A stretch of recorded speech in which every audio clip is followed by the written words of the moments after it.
मैं हूँ अभी आप पढ़ रहे स्टडी विद अभी। तो आपका ये क्वेश्चन था कि निर्धारित कीजिए कि क्या बिंदु 1,5 2,3 और 2,-2,11 संरेखीय की है। मतलब कोई भी बिंदु संरेखीय तब होता है जब तीनों की वैल्यू जब सेम हो या दो बिंदु को जोड़ने पर थर्ड वाले बिंदु उसके इक्वल आए। तो सबसे पहले आप देखोगे कि स्टेप 1 आपको क्या करना है, बिंदुओं के बीच की दूरी ज्ञात करना है।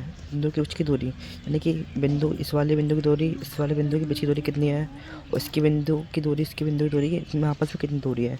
तो सबसे पहला स्टेप क्या आपका, बिंदुओं की बीच की दूरी ज्ञात करना। माना कि आपको क्या करना है, माना ए, आपने इनको कुछ नाम नहीं, इसको नाम देना पड़ेगा। इसको ए मान दिया, ए आपका होगा 1,6, बी होगा आपका 2,3 और सी होगा आपको -2,11। ठीक है, तो आपको फॉर्मूला लगाना है डी। ठीक है, डी करके आपको लगाना है x2 - x1 का whole square plus y2 - y1 का होल स्क्वायर। ये बीच की दूरी ज्ञात करने का फॉर्मूला होता है ए बी। तो आपको पहले ए, इन दोनों के बीच की दूरी याद करना है, ए और बी के बीच की दूरी याद करना है। तो ए बी आपने लगाया है कि x2 - x1 plus y2 - y1, x1 x2 और y2 y1 कैसे निकालोगे आप देखो। आपको यहाँ पे क्लियरली देख सकते हो, यहाँ पे मैंने आपको अलग से लिख दिया ए बी की बीच की दूरी याद करना है। तो यहाँ पे x1 आपका 1 होगा, x2 यहाँ पे 2 होगा, y1 ये रहेगा और y2 ये रहेगा। ठीक है, इसमें आपको कुछ नहीं करना है, वैल्यू पुट करना है। यहाँ पे x2 यहाँ पे आपने क्या रख दिया, 2 रख दिया, और x1 के यहाँ पे आपने क्या रख दिया, 1 रख दिया, y2 यहाँ पे 3 और y1 के यहाँ पे 5 रख दिया। ठीक है, कुछ नहीं करना, सॉल्व करना है। 2 में से 1 जाएगा, 1 बचेगा, 1 का स्क्वायर प्लस, और 5 में से 3 जाएंगे, माइनस के 5 है तो बड़ा संख्या कौन सा 5 है, 5 में से 3 जाएंगे तो 2 बचेगा माइनस का, और इसका भी स्क्वायर। ठीक है, 1 का स्क्वायर 1 ही होता है, 2 का स्क्वायर 4 होता है, 1 और 4 5 हो गया है। ठीक है, आपकी ए बी की बीच की दूरी आ गई। ठीक है, अब आपको बी सी की याद करना है। बी सी के लिए आप यहाँ देखो, x1 2 है, y1 3 है, x2 2 -2 है, y2 -7 है। तो यहाँ देखो वैल्यू पुट करना है।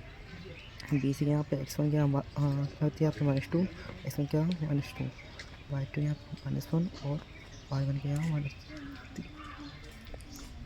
-2 -2 -2 -3 -7 -3 -14 का होल स्क्वायर। ठीक है, 4 का स्क्वायर 16 और 14 का स्क्वायर बना दिया, इस दोनों का एड करोगे आपका आएगा 212। आपको निकालना है लास्ट वैल्यू किसकी, ए सी की बीच की दूरी, ए सी। बस ए सी भी आप देख लो यहाँ, ए सी x1 की वैल्यू 1 है, y1 की वैल्यू 5 है, और x2 की वैल्यू 1:2 और y2 की -11। कुछ नहीं, यहाँ पे वैल्यू रखना है, ये वैल्यू रख दिया आपने, -2 -1 -3 और -11 -5 -16 और 3 हो गया, 3 का स्क्वायर 9 और 16 का स्क्वायर 256।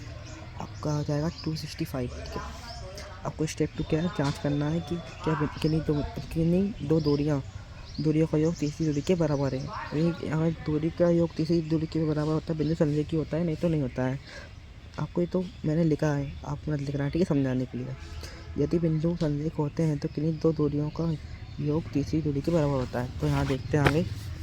यहाँ देखो, दो दूरियाँ जैसे कि ए और A B plus B C को जोड़ोगे तो आप ए सी के बराबर होना चाहिए। क्या देखते हैं आप, तो अब रूट से 5 को निकाले, उसकी वैल्यू आती है 2.36 आती है, और 212 को रूट से निकालोगे तो आपका जाएगा 14.56। ठीक है, अब दोनों को ऐड करोगे आपका इतना आएगा। क्या ये ए सी की वैल्यू इतनी थी 265, देख लो अभी निकाली थी आपने 265।